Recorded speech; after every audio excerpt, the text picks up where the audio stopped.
उत्पत्ति अध्याय 47। यूसुफ गया और फिरौन ਨੂੰ ਦੱਸਿਆ ਕਿ मेरा पिता और भरा और ਉਹਨਾਂ ਦੇ ਇੱਜ਼ੜ और ਚੌਣੇ और सब कुछ जो ਉਹਨਾਂ ਦਾ ਹੈ ਕਨਾਨ ਦੇਸ਼ ਤੋਂ ਆ ਗਏ ਹਨ और ਵੇਖੋ ਉਹ ਗੋਸਨ ਦੀ ਧਰਤੀ ਵਿੱਚ ਹਨ। ਤਾਂ ਉਸ ਆਪਣੇ ਸਭਨਾ ਭਰਾਵਾਂ ਵਿੱਚੋਂ 5 ਮਨੁੱਖ ਲੈ ਕੇ ਫਿਰੌਨ ਦੇ ਸਨਮੁਖ ਖੜੇ ਕੀਤੇ ਅਤੇ ਫਿਰੌਨ ਨੇ ਉਹਦੇ ਭਰਾਵਾਂ ਨੂੰ ਆਖਿਆ ਤੁਹਾਡਾ ਕੀ ਕੰਮ ਹੈ? ਤਾਂ ਉਹਨਾਂ ਨੇ ਫਿਰੌਨ ਨੂੰ ਆਖਿਆ ਤੁਹਾਡੇ ਦਾਸ ਅਯਾਲੀ ਹਨ, ਅਸੀਂ ਵੀ ਔਰ ਸਾਡੇ ਪਿਓ ਦਾਦੇ ਵੀ। ਫਿਰ ਉਹਨਾਂ ਨੇ ਫਿਰੌਨ ਨੂੰ ਆਖਿਆ ਅਸਾਂ ਇਸ ਦੇਸ਼ ਵਿੱਚ ਟਿਕਣ ਨੂੰ ਆਏ ਹਾਂ ਕਿਉਂ ਜੋ ਤੁਹਾਡੇ ਦਾਸਾਂ ਦੇ ਇੱਜ਼ੜਾਂ ਲਈ ਕੋਈ ਚਰਾਈ ਨਹੀਂ, ਨਾਲੇ ਕਨਾਨ ਦੇਸ਼ ਵਿੱਚ ਡਾਢਾ ਖਾਲ ਪਿਆ ਹੋਇਆ ਹੈ। ਸੋ ਹੁਣ ਆਪਣੀ ਦਾਸਾਂ ਨੂੰ ਗੋਸਨ ਦੀ ਧਰਤੀ ਵਿੱਚ ਰਹਿਣ ਦਿਓ।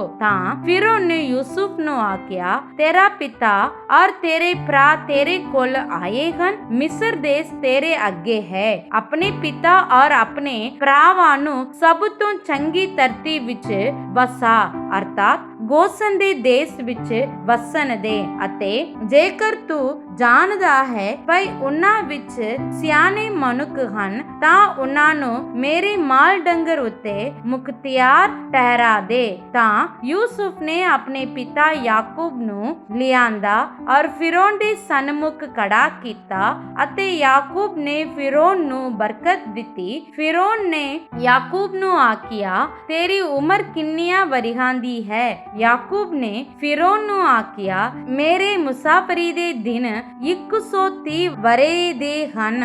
ਮੇਰੇ ਜੀਵਨ ਦੇ ਦਿਨ ਥੋੜੇ ਅਤੇ ਬੁਰੇ ਹੋਏ ਹਨ ਅਤੇ ਮੇਰੇ ਪਿਓ ਦਾਦੇ ਦੇ ਮੁਸਾਫਰੀ ਦੇ ਜੀਵਨ ਦੇ ਵਰਿਆਂ ਦੇ ਬਰਾਬਰ ਨਹੀਂ ਹੋਏ ਹਨ। ਫਿਰ ਯਾਕੂਬ ਫਿਰੌਨ ਨੂੰ ਬਰਕਤ ਦੇ ਕੇ ਫਿਰੌਨ ਦੇ ਹਜ਼ੂਰੋਂ ਨਿਕਲ ਆਇਆ। ਯੂਸੁਫ ਨੇ ਆਪਣੇ ਪਿਤਾ ਔਰ ਆਪਣੇ ਭਰਾਵਾਂ ਨੂੰ ਵਸਾਇਆ ਔਰ ਉਹਨਾਂ ਨੂੰ ਮਿਸਰ ਦੇਸ਼ ਦੀ ਸਭ ਤੋਂ ਚੰਗੀ ਅਰਥਾਤ ਰਾਮਸੇਸ ਦੀ ਧਰਤੀ ਵਿੱਚ ਜਿਵੇਂ ਫਿਰੌਨ ਨੇ ਹੁਕਮ ਦਿੱਤਾ ਸੀ ਮਿਲਕ ਦਿੱਤੀ।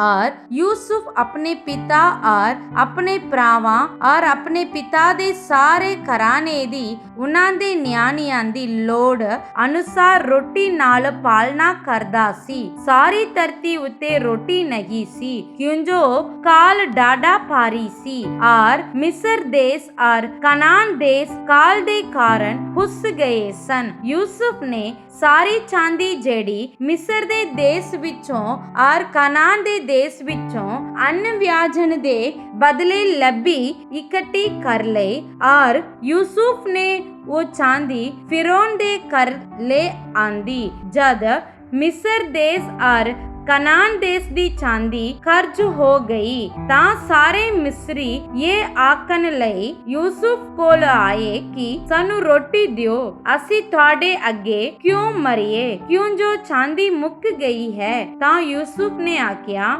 ਆਪਣੇ ਮਾਲ ਡੰਗਰ ਦਿਓ ਔਰ ਜੇ ਚਾਂਦੀ ਮੁੱਕ ਗਈ ਹੈ ਤਾਂ ਮੈਂ ਤੁਹਾਨੂੰ ਡੰਗਰਾਂ ਦੇ ਬਦਲੇ ਅੰਨ ਦਿਆਂਗਾ। ਤਾਂ ਉਹ ਆਪਣੇ ਮਾਲ ਡੰਗਰ ਯੂਸੁਫ ਕੋਲ ਲਿਆਏ ਅਤੇ ਯੂਸੁਫ ਨੇ ਉਹਨਾਂ ਦੀ ਕੋੜੀਆਂ ਅਤੇ ਡੰਗਰਾਂ ਅਤੇ ਇੱਜੜਾਂ ਔਰ ਕੋਤੀਆਂ ਦੇ ਬਦਲੇ ਉਹਨਾਂ ਨੂੰ ਅੰਨ ਦਿੱਤਾ ਅਤੇ ਉਸ ਸਾਰੇ ਵਰੇ ਉਸਨੇ ਉਹਨਾਂ ਨੂੰ ਮਾਲ ਡੰਗਰਾਂ ਦੇ ਬਦਲੇ ਰੋਟੀ ਖਵਾਈ। ਜਦ ਉਹ ਵਰ੍ਹਾ ਬੀਤ ਗਿਆ ਤਾਂ ਦੂਜੇ ਵਰੇ ਉਹ ਉਹਦੇ ਕੋਲ ਫਿਰ ਆਏ ਔਰ ਉਸ ਨੂੰ ਆਖਿਆ ਅਸੀਂ ਆਪਣੇ ਸਵਾਮੀ ਤੋਂ ਲੁਕਾ ਨਹੀਂ ਸਕਦੇ ਕਿ ਸਾਡੀ ਚਾਂਦੀ ਮੁੱਕ ਗਈ ਹੈ ਔਰ ਮਾਲ ਡੰਗਰ ਵੀ ਸਾਡੇ ਸਵਾਮੀ ਦੇ ਹੋ ਗਈ ਹਨ। ਸੋ ਹੁਣ ਸਾਡੇ ਸਵਾਮੀ ਦੇ ਅੱਗੇ ਸਾਡੇ ਸਰੀਰਾਂ ਔਰ ਜ਼ਮੀਨਾਂ ਤੋਂ ਬਿਨਾ ਹੋਰ ਕੁਝ ਬਾਕੀ ਨਹੀਂ ਰਿਹਾ। ਅਸੀਂ ਤੁਹਾਡੇ ਅੱਗੇ ਕਿਉਂ ਨਾਸ ਹੋਈਏ? ਅਸੀਂ ਵੀ ਔਰ ਸਾਡੀ ਜ਼ਮੀਨ ਵੀ ਸਾਨੂੰ ਔਰ ਸਾਡੀ ਜ਼ਮੀਨ ਨੂੰ ਰੋਟੀ ਦੇ ਬਦਲੇ ਮੁੱਲ ਲੈ ਲਵੋ। ਅਸੀਂ ਆਪਣੀ ਜ਼ਮੀਨ ਸਨੇ ਫਿਰੌਨ ਦੇ ਦਾਸ ਹੋਵਾਂਗੇ ਪਰ ਸਾਨੂੰ ਵੀ ਦਿਓ ਜੋ ਅਸੀਂ ਜੀਵੀਏ ਔਰ ਮਰੀਏ ਨਾ ਅਤੇ ਜ਼ਮੀਨ ਉਜੜ ਨਾ ਜਾਵੇ। ਤਾਂ ਯੂਸੁਫ ਨੇ ਮਿਸਰ ਦੀ ਸਾਰੀ ਜ਼ਮੀਨ ਫਿਰੌਨ ਲਈ ਮੁੱਲ ਲੈ ਲਏ ਕਿਉਂ ਜੋ ਮਿਸਰੀਆਂ ਵਿੱਚੋਂ ਸਭਨਾਂ ਨੇ ਆਪੋ ਆਪਣੇ ਖੇਤ ਇਸ ਕਰਕੇ ਵੇਚ ਦਿੱਤੇ ਪਈ ਅਕਾਲ ਨੇ ਉਹਨਾਂ ਨੂੰ ਡਾਢਾ ਚਿੱਜ ਕੀਤਾ ਸੀ। ਸੋ ਉਹ ਧਰਤੀ ਫਿਰੌਨ ਦੀ ਹੋ ਗਈ ਤਾਂ ਉਸਨੇ ਉਹਨਾਂ ਲੋਕਾਂ ਨੂੰ ਮਿਸਰ ਦੀ ਇੱਕ ਹੱਦ ਤੋਂ ਦੂਜੀ ਹੱਦ ਤੱਕ ਨਿਗਰਾਂ ਵਿੱਚ ਇਕੱਠਾ ਕੀਤਾ। ਕੇਵਲ ਪੁਜਾਰੀਆਂ ਦੀ ਜ਼ਮੀਨ ਮੁੱਲ ਨਾ ਲਈ, ਕਿਉਂ ਜੋ ਪੁਜਾਰੀਆਂ ਨੂੰ ਫਿਰੌਨ ਵੱਲੋਂ ਸਹੀ ਰਸਤ ਮਿਲਦੀ ਸੀ ਔਰ ਉਹਨਾਂ ਨੇ ਆਪਣੀ ਸਹੀ ਰਸਤ ਵਿੱਚੋਂ ਜੋ ਫਿਰੌਨ ਨੇ ਉਹਨਾਂ ਨੂੰ ਦਿੱਤੀ ਹੋਈ ਸੀ ਖਾਦਾ। ਇਸ ਕਾਰਨ ਉਹਨਾਂ ਨੇ ਆਪਣੀ ਜ਼ਮੀਨ ਨਾ ਵੇਚੀ। ਤਾਂ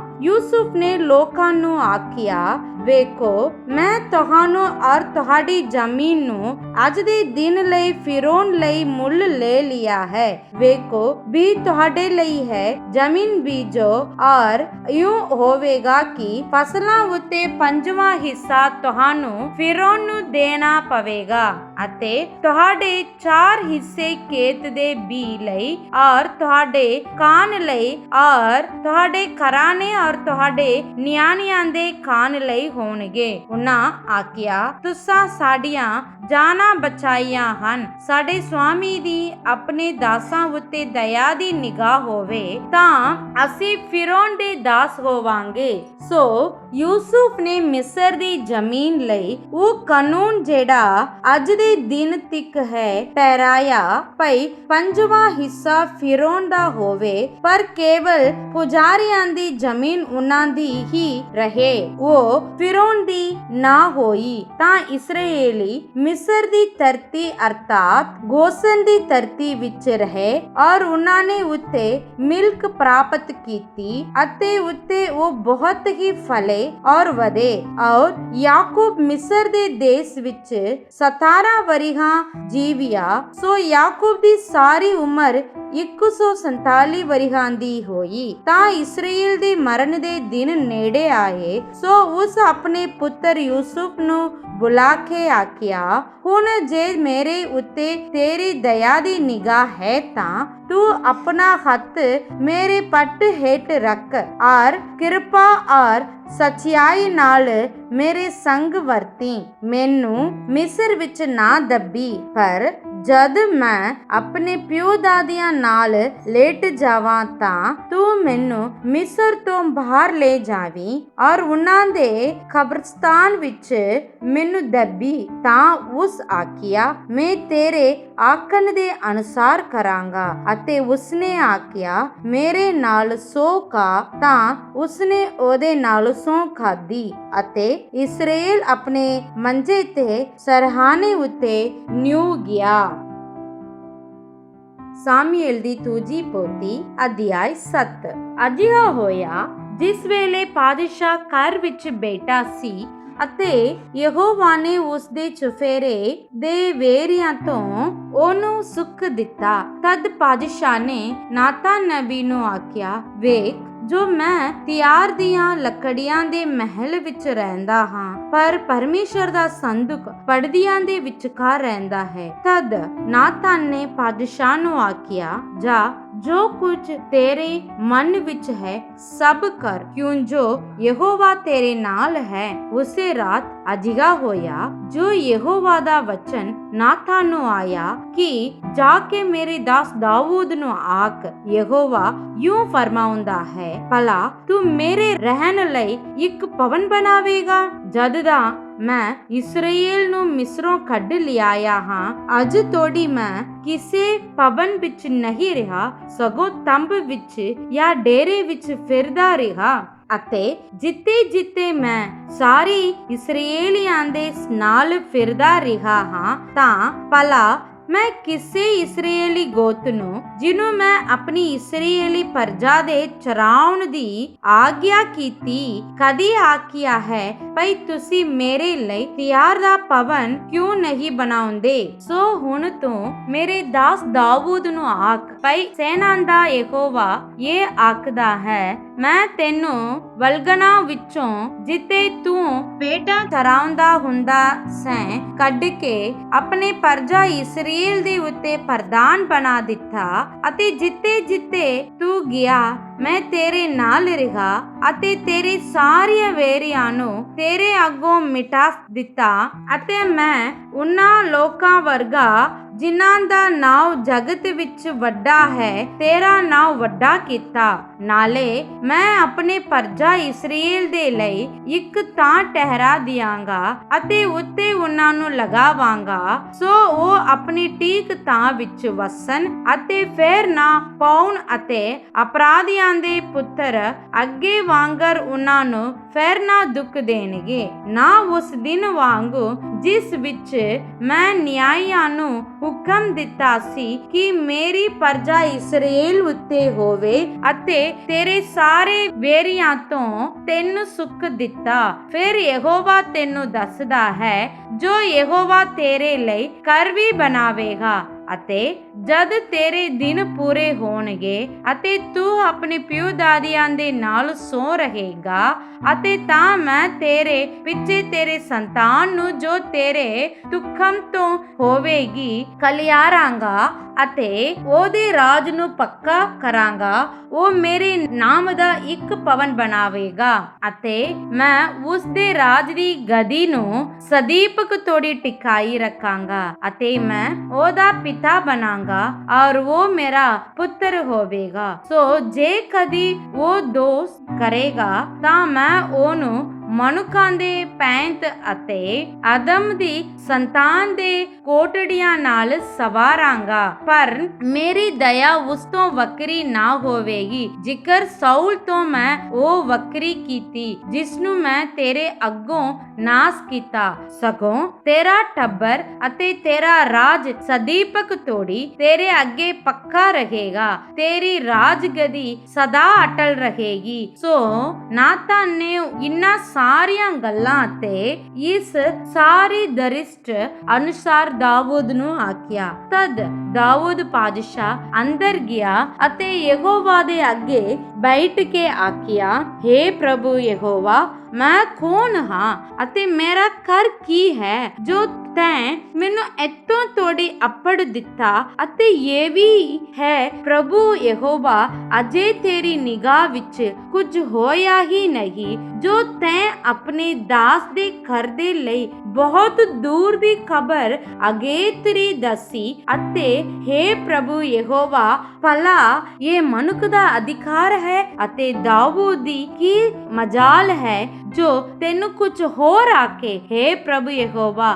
ਤੂੰ ਤਾਂ ਆਪਣੇ ਦਾਸ ਨੂੰ ਜਾਣਦਾ ਹੈ, ਆਪਣੇ ਵਚਨ ਦੇ ਲਈ ਅਤੇ ਆਪਣੇ ਮਨ ਦੇ ਅਨੁਸਾਰ ਇਹ ਸਾਰੇ ਵੱਡੇ ਕੰਮ ਆਪਣੇ ਦਾਸ ਨੂੰ ਜਨਾਉਣ ਲਈ ਤੈਂ ਕੀਤੇ। ਸੋ ਤੂੰ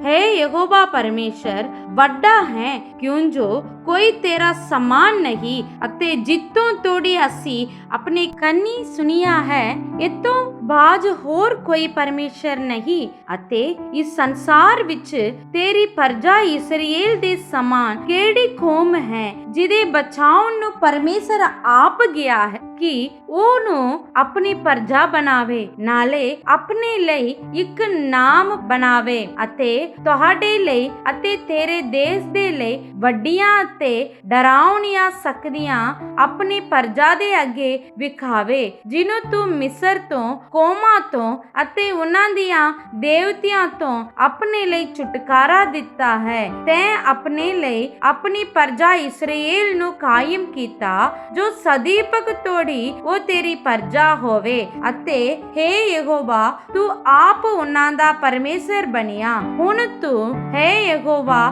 ਪਰਮੇਸ਼ਰ ਉਸ ਗੱਲ ਨੂੰ ਜੋ ਤੂੰ ਆਪਣੇ ਦਾਸ ਲਈ ਅਤੇ ਉਹਦੇ ਟੱਬਰ ਲਈ ਬੋਲਿਆ ਹੈ, ਸਦੀਪਕ ਤੋੜੀ ਅਟਲ ਕਰ ਅਤੇ ਜਿਹਾ ਤੂੰ ਬੋਲਿਆ ਹੈ ਤਿਹਾ ਹੀ ਕਰ ਅਤੇ ਇਹ ਆਖ ਕੇ ਤੇਰੇ ਨਾਮ ਦੀ ਸਦੀਪਕ ਤੋੜੀ ਵਡਿਆਈ ਹੋਵੇ ਕਿ ਸੈਨਾ ਦਾ ਯਹੋਵਾ ਇਸਰਾਏਲ ਉੱਤੇ ਪਰਮੇਸ਼ਰ ਹੈ ਅਤੇ ਤੇਰੇ ਦਾਸ ਦਾਊਦ ਦਾ ਘਰਾਣਾ ਤੇਰੇ ਸਾਹਮਣੇ ਅਟਲ ਰਹੇ, ਕਿਉਂ ਜੋ ਤੈਂ ਇਹ ਸੈਨਾ ਦੇ ਯਹੋਵਾ ਇਸਰਾਏਲ ਦੇ ਪਰਮੇਸ਼ਰ ਆਪਣੇ ਦਾਸ ਦੇ ਕੰਨ ਖੋਲ ਦਿੱਤੇ ਅਤੇ ਆਖਿਆ ਪਈ, ਮੈਂ ਤੇਰੇ ਲਈ ਘਰ ਬਣਾਵਾਂਗਾ। ਸੋ ਤੇਰੇ ਦਾਸ ਨੇ ਆਪਣੇ ਮਨ ਵਿੱਚ ਇਹ ਠਹਿਰਾਇਆ ਹੈ ਜੋ ਤੇਰੇ ਅੱਗੇ ਇਹ ਬੇਨਤੀ ਕਰੇ ਅਤੇ हे ਯਹੋਵਾ ਪ੍ਰਭੂ, ਤੂੰ ਉਹ ਪਰਮੇਸ਼ਰ ਹੈ ਅਤੇ ਤੇਰੇ ਵਚਨ ਸੱਚੇ ਹਨ ਅਤੇ ਤੈਂ ਆਪਣੇ ਦਾਸ ਨਾਲ ਉਸ ਭਲਾਈ ਦਾ ਵਚਨ ਕੀਤਾ ਹੈ। ਸੋ ਹੁਣ ਤੂੰ ਆਪਣੇ ਦਾਸ ਦੇ ਘਰ ਨੂੰ ਬਰਕਤ ਦੇਣੀ ਮੰਨ ਲੈ, ਜੋ ਉਹ ਤੇਰੇ ਅੱਗੇ ਸਦੀਪਕ ਤੋੜੀ ਅਟਲ ਰਹੇ, ਕਿਉਂ ਜੋ ਤੈਂ ਹੀ ਹੈ ਯਹੋਵਾ ਪ੍ਰਭੂ ਇਹ ਆਖਿਆ ਹੈ ਅਤੇ ਤੇਰੇ ਹੀ ਬਰਕਤ ਨਾਲ ਤੇਰੇ ਦਾਸ ਦਾ ਘਰਾਣਾ ਸਦੀਪਕ ਤੋੜੀ ਮੁਬਾਰਕ ਹੋਵੇ। जबरान दी पोती अध्याय 18। हे यहोवा मेरे बल, मैं तेरे नाल प्रीत रखदा हां। यहोवा मेरी चट्टान, मेरा गढ़ अते मेरा छुड़ाउण वाला है, मेरा परमेश्वर, मेरा टिल्ला जिदी सरनी मैं आया हां। मेरी ढाल, मेरी बचाव दा सिंह अते मेरा ऊंचा गढ़। मैं यहोवा नू जेड़ा उस्तत जोग है पुकारांगा, सो मैं अपने वेरियां तो बच जावांगा। मौत दियां डेरियां ने मैनू वल लिया अते खुदरमी दे हड़ा ने मैनू डराया। पताल दियां डोरियां ने मैनू घेर लिया। मौत दे फद्दे मेरे सामने होए। अपने ओक दे वेले मैं यहोवा नू पुकारिया अते अपने परमेश्वर दी दुहाई दिती। उसने अपने हेकल विचों मेरी आवाज सुनी अते मेरी दुहाई उसदे अगे सगों उसदे कन्ना तक पहुंची। तां धरती कंब गई और थरथराई अते पहाड़ां दियां नीहां हिल गईयां अते धड़क उठियां। वो क्रोधवान जो हो गया सी, उस दियां नासां तो धुआं उठियां अते उस दे मुंह तो अग पसम करदी सी। अंगियारे उस तो दग दग करन लगे। उसने आकाश नू चुकाया ਅਤੇ ਹੇਠਾਂ ਉਤਾਰਿਆ ਅਤੇ ਉਸ ਦੇ ਪੈਰਾਂ ਹੇਠ ਖੂਬ ਹਨੇਰਾ ਸੀ। ਤਾਂ ਉਹ ਕਰੂਬੀ ਉੱਤੇ ਚੜ ਕੇ ਉੱਡਿਆ, ਹਾਂ ਪਾਉਣ ਦੀਆਂ ਕੱਬਾਂ ਉੱਤੇ ਉਡਾਰੀ ਮਾਰੀ। ਉਸਨੇ ਅਨੇਰੇ ਨੂੰ ਆਪਣਾ ਗੁਪਤ ਅਸਥਾਨ, ਕਾਲੇ ਜਲਾਂ ਔਰ ਆਕਾਸ਼ ਦੀਆਂ ਕੱਟਾਂ ਨੂੰ ਆਪਣੇ ਆਲੇ ਦੁਆਲੇ ਦਾ ਮੰਡਪ ਬਣਾਇਆ। ਉਹਦੇ ਅੱਗੇ ਦੀ ਧਮਕ ਤੋਂ ਅਤੇ ਉਹਦੀਆਂ ਕੱਟਾਂ ਦੇ ਵਿੱਚ ਗੜੇ ਔਰ ਅੰਗਿਆਰੇ ਨਿਕਲੇ। ਤਾਂ ਯਹੋਵਾ ਆਕਾਸ਼ ਵਿੱਚ ਖਰਜਿਆ ਅਤੇ ਅਤ ਮਹਾਂ ਨੇ ਆਪਣੀ ਆਵਾਜ਼ ਸੁਣਾਈ, ਗੜੇ ਤੇ ਅੰਗਿਆਰੇ। ਫਿਰ ਉਸਨੇ ਆਪਣੇ ਤੀਰ ਚਲਾ ਕੇ ਉਹਨਾਂ ਨੂੰ ਚਿੰਨ ਪਿੰਨ ਕੀਤਾ ਅਤੇ ਬਿਜਲੀਆਂ ਲਸਕਾਂ ਕੇ ਉਹਨਾਂ ਨੂੰ ਘਬਰਾ ਦਿੱਤਾ। ਤਾਂ ਤੇਰੇ ਕੁਰਕਣ ਦੇ ਕਾਰਨ हे ਯਹੋਵਾ, ਤੇਰੀਆਂ ਨਾਸਾਂ ਦੇ ਸਵਾਸ ਦੇ ਚੋਖੇ ਦੇ ਕਾਰਨ ਪਾਣੀ ਦੀਆਂ ਨਾਲੀਆਂ ਦਿਸ ਪਈਆਂ ਅਤੇ ਜਗਤ ਦੀਆਂ ਨੀਹਾਂ ਖੁੱਲ ਗਈਆਂ। ਉਹਨੇ ਉੱਪਰੋਂ ਹੱਥ ਕੱਢ ਕੇ ਮੈਨੂੰ ਲੈ ਲਿਆ। ਉਹਨੇ ਮੈਨੂੰ ਪਾਣੀ ਦੇ ਹੜਾਂ ਵਿੱਚ ਕੱਢਿਆ। ਮੇਰੇ ਬਲਵੰਤ ਵੇਰੀ ਤੋਂ ਉਹਨੇ ਮੈਨੂੰ ਛੁਡਾਇਆ ਅਤੇ ਉਹਨਾਂ ਤੋਂ ਜਿਹੜੇ ਮੈਥੋਂ ਕਿਨ ਕਰਦੇ ਸਨ, ਕਿਉਂ ਜੋ ਉਹ ਮੇਰੇ ਨਾਲੇ ਬਹੁਤ ਤਕੜੇ ਸਨ। ਮੇਰੀ ਵਿਪਤਾ ਦੇ ਦਿਨ ਉਹਨਾਂ ਨੇ ਮੇਰਾ ਸਾਹਮਣਾ ਕੀਤਾ, ਪਰੰਤੂ ਯਹੋਵਾ ਮੇਰੀ ਟੇਕ ਸੀ। ਉਹ ਮੈਨੂੰ ਖੁੱਲੇ ਅਸਥਾਨ ਵਿੱਚ ਕੱਢ ਲਿਆਇਆ। ਉਹਨੇ ਮੈਨੂੰ ਛੁਡਾਇਆ, ਕਿਉਂ ਜੋ ਉਹ ਮੈਥੋਂ ਪ੍ਰਸੰਨ ਸੀ। ਯਹੋਵਾ ਨੇ ਮੇਰੇ ਧਰਮ ਦੇ ਅਨੁਸਾਰ ਮੈਨੂੰ ਬਦਲਾ ਦਿੱਤਾ। ਮੇਰੇ ਹੱਥਾਂ ਦੀ ਸੁਚਮਤਾਈ ਦੇ ਅਨੁਸਾਰ ਮੈਨੂੰ ਬੱਠਾ ਦਿੱਤਾ, ਕਿਉਂ ਜੋ ਮੈਂ ਯਹੋਵਾ ਦੇ ਰਾਹਾਂ ਦੀ ਪਾਲਣਾ ਕੀਤੀ ਅਤੇ ਬਦੀ ਕਰਕੇ ਆਪਣੇ ਪਰਮੇਸ਼ਰ ਤੋਂ ਬੇਮੁਖ ਨਹੀਂ ਹੋਈਆ। ਉਹਦੇ ਸਾਰੇ ਨਿਆਂ ਮੇਰੇ ਸਾਹਮਣੇ ਰਹੇ ਅਤੇ ਉਹਦੀਆਂ ਵਿਧੀਆਂ ਨੂੰ ਮੈਂ ਆਪਣੇ ਕੋਲੋਂ ਦੂਰ ਨਾ ਕੀਤਾ। ਮੈਂ ਉਹਦੇ ਨਾਲ ਪੂਰਾ ਉਤਰਿਆ ਅਤੇ ਆਪਣੇ ਆਪ ਨੂੰ ਆਪਣੀ ਬਦੀ ਤੋਂ ਬਚਾਈ ਰੱਖਿਆ। ਸੋ ਯਹੋਵਾ ਨੇ ਨਿਗਾਹ ਕਰਕੇ ਮੇਰੇ ਧਰਮ ਦੇ ਅਨੁਸਾਰ ਅਤੇ ਮੇਰੇ ਹੱਥਾਂ ਦੀ ਸੁਚਮਤਾਈ ਦੇ ਅਨੁਸਾਰ ਮੈਨੂੰ ਵੱਠਾ ਦਿੱਤਾ। ਦਇਆਵਾਨ ਲਈ ਤੂੰ ਤੂੰ ਆਪਣੇ ਆਪ ਨੂੰ ਦਇਆਵਾਨ ਵਿਖਾਵੇਗਾ। ਪੂਰੇ ਮਨੁੱਖ ਲਈ ਤੂੰ ਆਪਣੇ ਆਪ ਨੂੰ ਪੂਰਾ ਵਿਖਾਵੇਗਾ। ਸੁੱਧ ਲਈ ਤੂੰ ਆਪਣੇ ਆਪ ਨੂੰ ਸੁੱਧ ਵਿਖਾਵੇਗਾ ਅਤੇ ਹਾਟੇ ਲਈ ਤੂੰ ਆਪਣੇ ਆਪ ਨੂੰ ਹਾਠਾ ਵਿਖਾਵੇਗਾ। ਤੂੰ ਦੁਖੀ ਲੋਕਾਂ ਨੂੰ ਬਚਾਵੇਗਾ ਪਰ ਉੱਚੀਆਂ ਅੱਖਾਂ ਨੂੰ ਨੀਵੀਆਂ ਕਰੇਗਾ। ਫਿਰ ਤੂੰ ਮੇਰਾ ਦੀਵਾ ਬਾਲਦਾ ਹੈ। ਯਹੋਵਾ ਮੇਰਾ ਪਰਮੇਸ਼ਰ ਮੇਰੇ ਹਨੇਰੇ ਨੂੰ ਚਾਨਣ ਕਰਦਾ ਹੈ। ਤਦ ਮੈਂ ਤੇਰੀ ਸਹਾਇਤਾ ਨਾਲ ਇੱਕ ਜੱਥੇ ਦੇ ਵਿੱਚੋਂ ਦੀ ਭੱਜ ਸਕਦਾ ਅਤੇ ਆਪਣੇ ਪਰਮੇਸ਼ਰ ਦੀ ਸਹਾਇਤਾ ਨਾਲ ਮੈਂ ਕੰਧ ਨੂੰ ਟੱਪ ਸਕਦਾ ਹਾਂ। ਪਰਮੇਸ਼ਰ ਦਾ ਰਾਹ ਪੂਰਾ ਹੈ।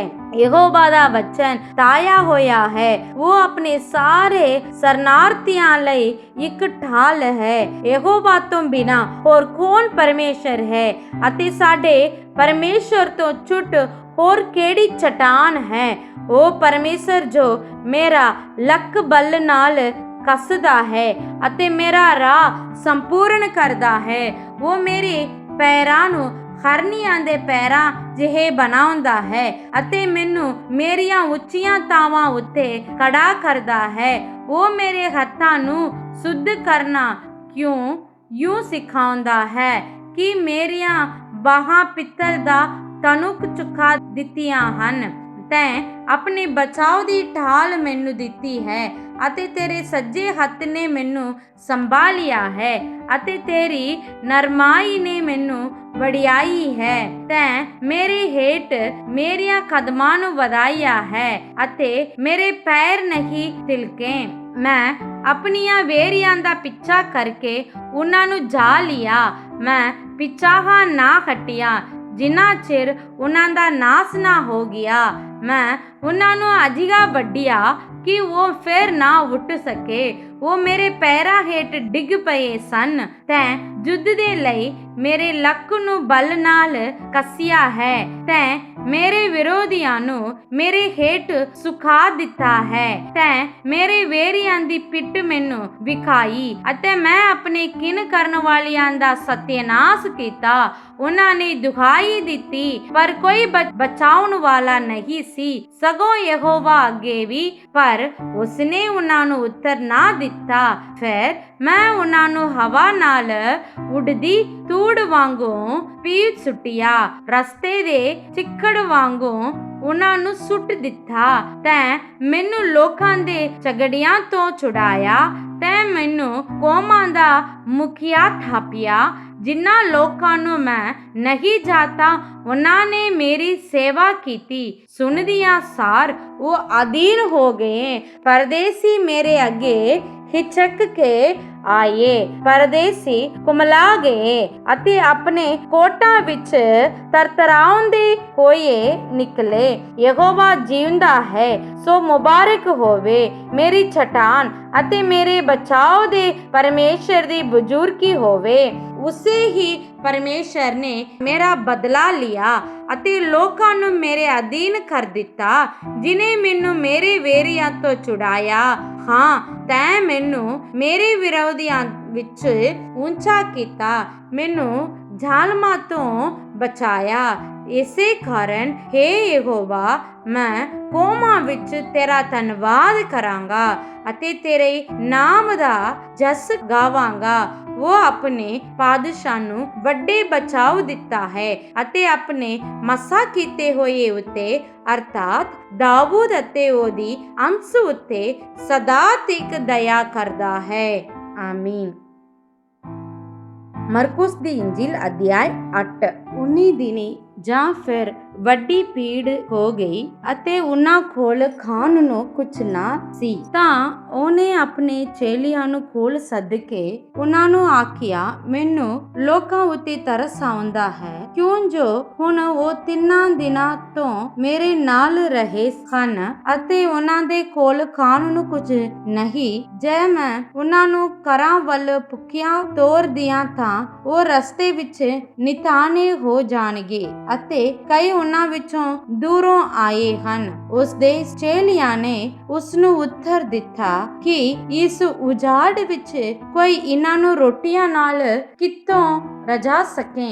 ਉਸਨੇ ਉਹਨਾਂ ਨੂੰ ਪੁੱਛਿਆ, ਤੁਹਾਡੇ ਕੋਲ ਕਿੰਨੀਆਂ ਰੋਟੀਆਂ ਹਨ? ਉਹ ਬੋਲੇ, 7। ਫਿਰ ਉਸਨੇ ਲੋਕਾਂ ਨੂੰ ਹੁਕਮ ਦਿੱਤਾ, ਭਈ ਭੁੱਵੇਂ ਪੈ ਜਾਣ। ਤਾਂ ਉਸਨੇ ਉਹ 7 ਰੋਟੀਆਂ ਲਈਆਂ ਅਤੇ ਸ਼ੁਕਰ ਕਰਕੇ ਤੋੜੀਆਂ ਅਤੇ ਆਪਣੇ ਚੇਲਿਆਂ ਨੂੰ ਦਿੱਤੀਆਂ, ਜੋ ਉਹਨਾਂ ਦੇ ਅੱਗੇ ਰੱਖਣ। ਜੋ ਉਹਨਾਂ ਨੇ ਲੋਕਾਂ ਅੱਗੇ ਰੱਖ ਦਿੱਤੀਆਂ। ਉਹਨਾਂ ਦੇ ਕੋਲ ਥੋੜੀਆਂ ਜਿਹੀਆਂ ਰੋਟੀਆਂ ਮੱਛੀਆਂ ਸਨ। ਉਸਨੇ ਉਹਨਾਂ ਉੱਤੇ ਬਰਕਤ ਦੇ ਕੇ ਕਿਹਾ, ਇਹ ਵੀ ਉਹਨਾਂ ਦੇ ਅੱਗੇ ਰੱਖੋ। ਉਹ ਖਾ ਕੇ ਰੱਜ ਗਏ ਔਰ ਬਚੀਆਂ ਹੋਈਆਂ ਟੁਕੜੀਆਂ ਦੇ ਉਹਨਾਂ ਨੇ 7 ਟੋਕਰੇ ਚੁੱਕੇ ਅਤੇ ਲੋਕ 4,000 ਸਨ। ਫਿਰ ਉਸਨੇ ਉਹਨਾਂ ਨੂੰ ਵਿਦਿਆ ਦਿੱਤਾ ਔਰ ਉਸੇ ਵੇਲੇ ਉਹ ਆਪਣੀ ਚੇਲਿਆਂ ਸਣੇ ਬੇੜੀ ਉੱਤੇ ਚੜ੍ਹ ਕੇ ਤਲ ਮਨੁੱਖਤਾ ਦੇ ਇਲਾਕੇ ਵਿੱਚ ਆਇਆ। ਤਦ ਫਰੀਸੀ ਨਿਕਲੇ ਅਤੇ ਉਸਦੇ ਪਰਤਾਉਣ ਲਈ ਆਕਾਸ਼ ਵੱਲੋਂ ਕੋਈ ਨਿਸ਼ਾਨ ਉਸ ਤੋਂ ਮੰਗ ਕੇ ਉਸ ਨਾਲ ਝਗੜਾ ਕਰਨ ਲੱਗੇ ਅਤੇ ਉਸਨੇ ਆਪਣੇ ਆਤਮਾ ਦੀ ਔਖਾ ਪਰਖੇ ਕਿਹਾ, ਇਸ ਪੀੜ੍ਹੀ ਦੇ ਲੋਕ ਕਿਉਂ ਨਿਸ਼ਾਨ ਚਾਹੁੰਦੇ ਹਨ? ਮੈਂ ਤੁਹਾਨੂੰ ਸੱਚ ਆਖਦਾ ਹਾਂ, ਭਈ ਇਸ ਪੀੜ੍ਹੀ ਦੇ ਲੋਕਾਂ ਨੂੰ ਕੋਈ ਨਿਸ਼ਾਨ ਨਾ ਦਿੱਤਾ ਜਾਵੇਗਾ। ਅਤੇ ਉਹ ਉਹਨਾਂ ਨੂੰ ਛੱਡ ਕੇ ਫਿਰ ਬੇੜੀ ਉੱਤੇ ਚੜ੍ਹਿਆ ਅਤੇ ਪਾਰ ਚਲਿਆ ਗਿਆ। ਉਹ ਰੋਟੀ ਲੈਣ ਭੁੱਲ ਗਏ ਸਨ ਔਰ ਬੇੜੀ ਵਿੱਚ ਇੱਕ ਰੋਟੀ ਦੇ ਬਿਨਾਂ ਉਹਨਾਂ ਕੋਲ ਹੋਰ ਕੁਝ ਨਾ ਸੀ। ਉਸਨੇ ਉਹਨਾਂ ਨੂੰ ਤਾਕੀਦ ਨਾਲ ਆਖਿਆ ਕਿ ਖਬਰਦਾਰ, ਫਰੀਸੀਆਂ ਦੇ ਖਮੀਰ ਅਤੇ ਹੇਰੋਦਸ ਦੀ ਕੁਮੀਰ ਤੋਂ ਚੌਕਸ ਰਹੋ। ਤਦ ਉਹ ਆਪੋ ਵਿੱਚ ਵਿਚਾਰ ਕਰਕੇ ਆਖਣ ਲੱਗੇ, ਭਈ ਸਾਡੇ ਕੋਲ ਰੋਟੀ ਜੋ ਨਹੀਂ। ਯਿਸੂ ਨੇ ਇਹ ਜਾਣ ਕੇ ਉਹਨਾਂ ਨੂੰ ਆਖਿਆ, ਤੁਸੀਂ ਕਿਉਂ ਵਿਚਾਰ ਕਰਦੇ ਹੋ ਭਈ ਸਾਡੇ ਕੋਲ ਰੋਟੀ ਨਹੀਂ? ਭਲਾ ਤੁਸੀਂ ਅਜੇ ਨਹੀਂ ਜਾਣਦੇ ਅਤੇ ਨਹੀਂ ਸਮਝਦੇ ਕਿ ਤੁਹਾਡੇ ਦਿਲ ਸੁੰਨ ਹੋ ਗਿਆ? ਅੱਖਾਂ ਦੇ ਹੁੰਦੇ ਸੁਣਦੇ ਕਿ ਤੁਸੀਂ ਨਹੀਂ ਵੇਖਦੇ ਅਤੇ ਕੰਨਾਂ ਦੇ ਹੁੰਦਿਆਂ ਸੁਣਦਿਆਂ ਨਹੀਂ ਸੁਣਦੇ ਔਰ ਚੇਤੇ ਨਹੀਂ ਰੱਖਦੇ। ਜਦ ਮੈਂ ਉਹ 5 ਰੋਟੀਆਂ 50,000 ਲਈ ਤੋੜੀਆਂ, ਤਦ ਤੁਸਾਂ ਟੁਕੜੀਆਂ ਦੀਆਂ ਕਿੰਨੀਆਂ ਟੋਕਰੀਆਂ ਭਰੀਆਂ ਹੋਈਆਂ ਚੁੱਕੀਆਂ? ਉਹਨਾਂ ਉਸ ਨੂੰ ਆਖਿਆ, 12। ਅਤੇ ਜਦ 7 ਰੋਟੀਆਂ 4,000 ਲਈ ਤੋੜੀਆਂ, ਤਦ ਤੁਸਾਂ ਟੁਕੜੀਆਂ ਦੇ ਕਿੰਨੇ ਟੋਕਰ ਭਰੇ ਹੋਏ ਚੁੱਕੇ? ਫਿਰ ਉਹਨਾਂ ਉਸ ਨੂੰ ਆਖਿਆ, 7। ਤਦ ਉਸਨੇ ਉਹਨਾਂ ਨੂੰ ਕਿਹਾ, ਤੁਹਾਨੂੰ ਅਜੇ ਸਮਝ ਨਹੀਂ ਆਈ? ਫਿਰ ਉਹ ਬੇਤਸੈਦਾ ਵਿੱਚ ਆਏ ਅਤੇ ਲੋਕ ਇੱਕ ਅੰਨੇ ਨੂੰ ਉਹਦੇ ਕੋਲ ਲਿਆਏ ਔਰ ਉਹਦੀ ਮਿਹਨਤ ਕੀਤੀ। ਜੋ ਉਹ ਉਸ ਨੂੰ ਚੋਹੇ ਤਾਂ ਉਹ ਉਸ ਅੰਨੇ ਦਾ ਹੱਥ ਫੜ ਕੇ ਉਸ ਨੂੰ ਪਿੰਡੋਂ ਬਾਹਰ ਲੈ ਗਿਆ ਔਰ ਉਸ ਦੀਆਂ ਅੱਖਾਂ ਵਿੱਚ ਤੁੱਕ ਕੇ ਉਸ ਉੱਤੇ ਹੱਥ ਰੱਖ ਕੇ ਅਤੇ ਉਸ ਨੂੰ ਪੁੱਛਿਆ, ਤੈਨੂੰ ਕੁਝ ਦਿਸਦਾ ਹੈ? ਉਸਨੇ ਨਜ਼ਰ ਪਟ ਕੇ ਵੇਖਿਆ ਅਤੇ ਕਿਹਾ, ਮੈਂ ਮਨੁੱਖਾਂ ਨੂੰ ਵੇਖਦਾ ਹਾਂ, ਪਰ ਉਹ ਤੁਰਦੇ ਫਿਰਦੇ ਮੈਨੂੰ ਰੁੱਖਾਂ ਵਾਂਗੂ ਦਿਸਦੇ ਹਨ। ਤਦ ਉਹਨੇ ਫਿਰ ਉਸ ਦੀਆਂ ਅੱਖਾਂ ਉੱਤੇ ਹੱਥ ਰੱਖੇ ਔਰ ਉਸਨੇ ਨਜ਼ਰ ਟਿਕਾ ਕੇ ਵੇਖਿਆ ਤਾਂ ਉਹ ਸੁਜਾਖਾ ਹੋ ਕੇ ਆਪਣੇ ਕੁਝ ਸਾਫ਼-ਸਾਫ਼ ਵੇਖਣ ਲੱਗਾ। ਅਤੇ ਉਹਨੇ ਇਹ ਕਹਿ ਕੇ, ਜੋ ਤੂੰ ਪਿੰਡ ਵਿੱਚ ਵੜਨਾ ਵੀ ਨਾ, ਉਸ ਨੂੰ ਉਸਦੇ ਘਰ ਕੱਲ ਦਿੱਤਾ।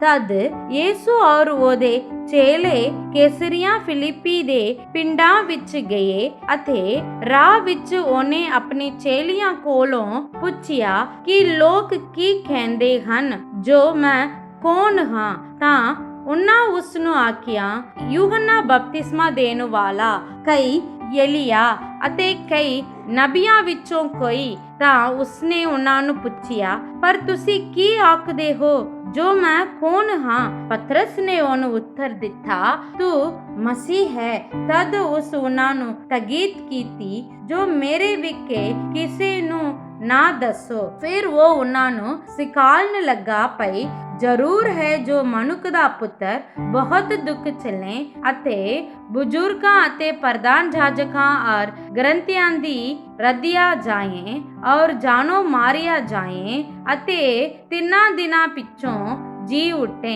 और ਉਹਨੇ ਇਹ ਗੱਲ ਖੋਲ ਕੇ ਕਹਿ ਦਿੱਤੀ।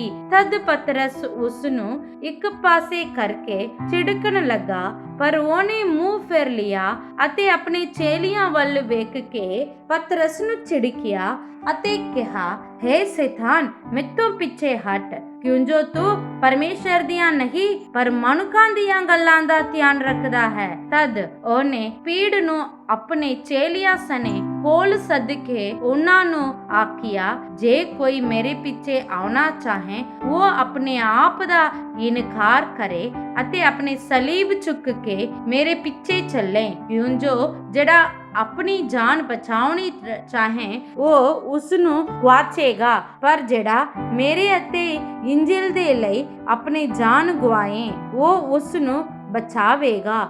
ਮਨੁੱਖ ਨੂੰ ਕੀ ਲਾਭ ਜੇ ਸਾਰੇ ਜਗਤ ਨੂੰ ਕਮਾਵੇ ਅਤੇ ਆਪਣੀ ਜਾਨ ਦਾ ਨੁਕਸਾਨ ਕਰੇ, ਤਾਂ ਮਨੁੱਖ ਆਪਣੀ ਜਾਨ ਦੇ ਬਦਲੇ ਕੀ ਦੇਵੇ? ਕਿਉਂ ਜੋ ਕੋਈ ਇੱਕ ਇਸ ਹਰਾਮਖੋਰ ਅਤੇ ਪਾਪੀ ਪੀੜ੍ਹੀ ਦੇ ਲੋਕਾਂ ਵਿੱਚ ਮੈਥੋਂ ਅਤੇ ਮੇਰੀਆਂ ਵਚਨਾਂ ਤੋਂ ਸ਼ਰਮਾਵੇਗਾ, ਮਨੁੱਖ ਦਾ ਪੁੱਤਰ ਵੀ ਉਸ ਤੋਂ ਸ਼ਰਮਾਵੇਗਾ ਜਿਸ ਵੇਲੇ ਉਹ ਆਪਣੇ ਪਿਤਾ ਦੇ ਤੇਜ ਨਾਲ ਪਵਿੱਤਰ ਦੂਤਾਂ ਸਣੇ ਆਵੇਗਾ। ਆਮੀਨ ਆਮੀਨ। ਸਭਨਾਂ ਨੂੰ ਪਿਆਰ ਭਰੀ ਜੈ ਮਸੀਹ ਦੀ। ਅੱਜ ਜੋ ਆਪਾਂ ਵਚਨ ਪੜਿਆ ਸੀ ਉਸ ਵਿੱਚੋਂ ਕੁਝ ਗੱਲਾਂ ਨੂੰ ਧਿਆਨ ਕਰਾਂਗੇ। ਉਤਪਤੀ ਦੇ ਕਿਤਾਬ ਅਧਿਆਇ 47, ਇਸ ਵਿੱਚ ਆਪਾਂ ਵੇਖਦੇ ਹਾਂ ਯੂਸਫ ਮਿਸਰੀਆਂ ਦੀ ਜਾਨਾਂ ਨੂੰ ਅਖਾਲ ਦੇ ਵਿੱਚ ਰੋਟੀ ਦੇ ਕੇ ਬਚਾ ਰਿਹਾ। ਉਸ ਵਕਤ ਯੂਸਫ ਮਿਸਰੀਆਂ ਨੂੰ ਕੱਲਦਾ ਹੀ ਕਿ ਉਹਨਾਂ ਕੋਲ ਜੋ ਕੁਝ ਵੀ ਹੋਣ ਉਸ ਨੂੰ ਫਿਰੌਨ ਦੇ ਹਵਾਲੇ ਕਰਨ। ਇਸ ਦੇ ਰਾਹੀਂ ਯੂਸਫ ਸਾਰੇ ਸੰਸਾਰ ਦੇ ਲੋਕਾਂ ਨੂੰ ਸਿਖਾਉਂਦਾ ਹੈ ਕਿ ਜੇ ਕੋਈ ਵੀ ਆਪਣੀ ਜਾਨਾਂ ਨੂੰ ਬਚਾਉਣਾ ਚਾਹੇ ਤਾਂ ਸਭ ਤੋਂ ਪਹਿਲਾਂ ਜੋ ਉਹਨਾਂ ਕੋਲ ਹੈ ਉਸ ਨੂੰ ਪਰਮੇਸ਼ਰ ਦੇ ਹਵਾਲੇ ਕਰਨਾ ਜ਼ਰੂਰੀ ਹੈ। ਯਹੋਵਾ ਲੋਕਾਂ ਨੂੰ ਬਚਾਉਣਾ ਚਾਹੁੰਦਾ ਹੈ, ਫਿਰ ਵੀ ਯਹੋਵਾ ਚਾਹੁੰਦਾ ਹੈ ਇਨਸਾਨ ਜਿਸ ਗੱਲ ਨੂੰ ਆਪਣੇ ਲਈ ਫੜ ਰੱਖਿਆ ਹੈ ਉਸ ਨੂੰ ਉਹਦੇ ਹੱਥ ਵਿੱਚ ਕਰ ਦੇਵੇ। ਦੂਸਰੀ ਸਾਮੂਏਲ ਦੀ ਪੋਥੀ ਅਧਿਆਇ 7 ਵਿੱਚ ਆਪਾਂ ਵੇਖਦੇ ਹਾਂ ਦਾਊਦ ਨੂੰ ਜਦ ਪਰਮੇਸ਼ਰ ਸਾਰੇ ਵੇਰੀਆਂ ਤੋਂ ਆਰਾਮ ਸੁੱਖ ਬਖਸ਼ਦਾ, ਉਦੋਂ ਦਾਊਦ ਪਰਮੇਸ਼ਰ ਦੇ ਲਈ ਭਵਨ ਬਣਾਉਣ ਦੇ ਲਈ ਸੋਚ ਰਿਹਾ ਅਤੇ ਉਹਦੇ ਸੋਚ ਨੂੰ ਉਹ ਨਾਤਾਨ ਨਬੀ ਕੋਲ ਦੱਸ ਰਿਹਾ ਅਤੇ ਨਾਤਾਨ ਨਬੀ ਨੂੰ ਪਰਮੇਸ਼ਰ ਆਖਦਾ, ਇਹ ਮੇਰੇ ਲਈ ਭਵਨ ਨਹੀਂ ਬਣਾਵੇਗਾ, ਸਗੋਂ ਇਹਦੇ ਘਰ ਨੂੰ ਮੇਰੇ ਸਨਮੁਖ ਸਦਾ ਲਈ ਮੈਂ ਠਹਿਰਾਂਗਾ ਅਤੇ ਉਹਦੇ ਤੁਖਮ ਤੋਂ ਇੱਕ ਬਹੁਤ ਵੱਡੀ ਰਿਹਾਈ ਲੋਕਾਂ ਲਈ ਆਵੇਗੀ ਅਤੇ ਉਹਦੇ ਰਾਹੀਂ ਸਾਰੀ ਸੰਸਾਰ ਬਚਾਇਆ ਜਾਵੇਗੀ। ਜਦ ਇਹ ਗੱਲ ਦਾਊਦ ਨੂੰ ਨਾਤਾਨ ਨਬੀ ਆਖਦਾ, ਦਾਊਦ ਪਰਮੇਸ਼ਰ ਦੀ ਮਹਿਮਾ ਕਰਦਾ ਹੋਇਆ ਆਖਦਾ, ਮੈਂ ਨਿਕਮਾ ਬੰਦਾ ਹਾਂ, ਫਿਰ ਵੀ ਤੂੰ ਮੇਰੇ ਉੱਤੇ ਪ੍ਰੀਤ ਲਾਇਆ ਕਰਕੇ। ਤਾਂ ਦਾਊਦ ਜ਼ਬੂਰ 18 ਦੇ ਵਿੱਚ ਪਰਮੇਸ਼ਰ ਦੀ ਵਡਿਆਈ ਕਰਦਾ, ਤੂਨੇ ਮੈਨੂੰ ਵੇਰੀਆਂ ਤੋਂ ਛੁਟਕਾਰਾ ਸੁੱਖ ਮੈਨੂੰ ਬਖਸ਼ਿਆ ਅਤੇ ਨਾਲੇ ਮੇਰੇ ਘਰ ਨੂੰ ਮੇਰੀ ਜ਼ਿੰਦਗੀ ਨੂੰ ਬਣਾਇਆ, ਇਸ ਲਈ ਯਹੋਵਾ ਮੈਂ ਤੇਰੀ ਉਸਤਤ ਜਸ ਗਾਵਾਂਗਾ ਕਰਕੇ। ਯਹੋਵਾ ਪਰਮੇਸ਼ਰ ਬਚਾਉਣ ਵਾਲਾ ਹੈ, ਇਸ ਗੱਲ ਨੂੰ ਦਾਊਦ ਚੰਗੀ ਤਰ੍ਹਾਂ ਜਾਣਦਾ ਸੀ, ਤਾਂ ਕਰਕੇ ਉਹਨੇ ਇਸ ਜ਼ਬੂਰ ਦੇ ਦੁਆਰਾ ਉਹਦੀ ਹਰ ਹਾਲਤਾਂ ਦੇ ਵਿੱਚ ਜਿਸ ਪ੍ਰਕਾਰ ਪਰਮੇਸ਼ਰ ਉਹਨੂੰ ਬਚਾਇਆ ਕਰਕੇ ਉਹਨਾਂ ਗੱਲਾਂ ਨੂੰ ਲਿਖਿਆ ਹੋਇਆ ਵੇਖਦੇ ਹਾਂ। ਮਰਕੁਸ ਦੀ ਇੰਜਿਲ ਅਧਿਆਇ 8 ਦੇ ਵਿੱਚ ਵੇਖਦੇ ਹਾਂ ਪ੍ਰਭੂ ਯਿਸੂ ਮਸੀਹ ਜੋ ਕੋਈ ਉਹਦੇ ਕੋਲ ਉਹਦੇ ਵਚਨ ਨੂੰ ਪਾਲਣ ਲਈ ਆਏ ਸੀ, ਉਹਨਾਂ ਦੀ ਸਰੀਰਿਕ ਲੋੜਾਂ ਦੇ ਵੀ ਖਿਆਲ ਰੱਖਿਆ ਹੋਇਆ ਵੇਖਦੇ ਹਾਂ। ਕੁਝ ਮੱਛੀਆਂ ਅਤੇ ਰੋਟੀਆਂ ਨੂੰ 4000 ਲੋਕਾਂ ਨੂੰ ਖਵਾ ਕੇ ਯਿਸੂ ਮਸੀਹ ਇਹ ਪ੍ਰਗਟ ਕਰਦਾ ਹੈ ਕਿ ਮੈਂ ਇਨਸਾਨਾਂ ਨੂੰ ਨਿਰੇ ਵਚਨਾਂ ਦੇ ਰਾਹੀਂ ਨਹੀਂ ਸਗੋਂ ਸਰੀਰਿਕ ਭੋਜਨਾਂ ਦੇ ਵੀ ਖਿਆਲ ਰੱਖਣ ਵਾਲਾ ਹਾਂ। ਇਸ ਪ੍ਰਕਾਰ ਪ੍ਰਭੂ ਯਿਸੂ ਮਸੀਹ ਇਸੇ ਅਧਿਆਇ ਦੇ ਵਿੱਚ ਇੱਕ ਹੋਰ ਗੱਲ ਨੂੰ ਵੀ ਉਹਦੇ ਚੇਲਿਆਂ ਨੂੰ ਕੁੱਲਮ ਪ੍ਰਗਟ ਕਰਦਾ ਹੈ ਕਿ ਮੈਂ ਇਸ ਸਾਰੇ ਜਗਤ ਦੇ ਪਾਪ ਨੂੰ ਚੱਕ ਕੇ ਮਰਾਂਗਾ ਅਤੇ ਤੀਸਰੇ ਦਿਨ ਜੀ ਉਠਾਂਗਾ। ਮੇਰੇ ਦੁਆਰਾ ਸਾਰੇ ਸੰਸਾਰ ਦੇ ਲੋਕ ਬਚਾਇਆ ਜਾਣਗੇ। ਪਰ ਇਸ ਗੱਲ ਦੇ ਕਾਰਨ ਪਤਰਸ ਯਿਸੂ ਮਸੀਹ ਨੂੰ ਝਿੜਕਦਾ ਤਾਂ ਯਿਸੂ ਮਸੀਹ ਪਤਰਸ ਦੇ ਅੰਦਰ ਰਹਿਣ ਵਾਲੀ ਉਸ ਪ੍ਰਭੂ ਦੀ ਮਰਜ਼ੀ ਨੂੰ ਪੂਰਾ ਕਰਨ ਤੋਂ ਰੋਕਣ ਵਾਲੀ ਉਸ ਦੁਸ਼ਟ ਆਤਮਾ ਨੂੰ ਝਿੜਕ ਰਿਹਾ, ਪਰਾਂ ਹਟ ਜਾ ਸੈਤਾਨ, ਤੂੰ ਪਰਮੇਸ਼ਰ ਦੀ ਇੱਛਿਆਂ ਦੇ ਮੁਤਾਬਿਕ ਨਹੀਂ ਸੋਚਦਾ, ਸਗੋਂ ਸਰੀਰਿਕ ਕਾਮਨਾਵਾਂ ਦੇ ਪ੍ਰਤੀ ਹੀ ਸੋਚਦਾ ਕਰਕੇ। ਇਨ੍ਹਾਂ ਸਾਰੇ ਅਧਿਆਇਆਂ ਦੇ ਰਾਹੀਂ ਆਪਾਂ ਨੂੰ ਇੱਕ ਗੱਲ ਪਤਾ ਲੱਗਦਾ ਹੈ ਕਿ ਪਰਮੇਸ਼ਰ ਇਨਸਾਨਾਂ ਦੀ ਆਤਮਿਕ ਜ਼ਰੂਰਤਾਂ ਨੂੰ ਵੀ ਪੂਰਾ ਕਰਦਾ। ਉਸੇ ਪ੍ਰਕਾਰ ਇਨਸਾਨ ਨੂੰ ਪਰਮੇਸ਼ਰ ਹਰ ਪ੍ਰਕਾਰ ਦੀ ਸਰੀਰਿਕ ਲੋੜਾਂ ਦੇ ਵੀ ਖਿਆਲ ਰੱਖਦਾ। ਨਾਲੇ ਪਰਮੇਸ਼ਰ ਇਨਸਾਨ ਨੂੰ ਸਿਖਾਉਂਦਾ ਹੈ ਕਿ ਜੇ ਉਹ ਕੁਝ ਵੀ ਪਰਮੇਸ਼ਰ ਕੋਲੋਂ ਪਾਉਣ ਚਾਹੇ ਤਾਂ ਉਹ ਜੋ ਗੱਲਾਂ ਉਹਨਾਂ ਦੇ ਹੱਥ ਵਿੱਚ ਹੋਣ ਉਸ ਨੂੰ ਪਰਮੇਸ਼ਰ ਦੇ ਸਨਮੁਖ ਦੇ ਦੇਵੇ। ਜਿਸ ਪ੍ਰਕਾਰ ਮਿਸਰੀ ਆਖਰੀ ਵਿੱਚ ਆਪਣੀ ਜ਼ਮੀਨ ਨੂੰ, ਆਪਣੇ ਸਰੀਰ ਨੂੰ ਫਿਰੌਨ ਲਈ ਦਿੱਤਾ ਸੀ, ਉਸੇ ਪ੍ਰਕਾਰ ਪਰਮੇਸ਼ਰ ਨੂੰ ਮੰਨਣ ਵਾਲੇ ਹਰ ਕੋਈ ਆਪਣੇ ਸਰੀਰ ਨੂੰ, ਆਪਣੇ ਧਨ ਦੌਲਤ ਨੂੰ, ਆਪਣੀ ਕਮਾਈ ਨੂੰ, ਆਪਣੀ ਮਿਹਨਤ ਨੂੰ ਪਰਮੇਸ਼ਰ ਦੇ ਹਵਾਲੇ ਕਰੇ ਤਾਂ ਪਰਮੇਸ਼ਰ ਇਨਸਾਨ ਦੀ ਰਾਖੀ ਕਰੇਗਾ ਅਤੇ ਹਰ ਹਾਲ ਵਿੱਚ ਉਹਨਾਂ ਨੂੰ ਬਚਾਵੇਗਾ। ਇਹਨਾਂ ਸਾਰੇ ਵਚਨਾਂ ਦੇ ਰਾਹੀਂ ਪ੍ਰਭੂ ਤੁਹਾਨੂੰ ਆਸੀਸ ਦੇਵੇ। ਜੈ ਮਸੀਹ ਦੀ। God bless you.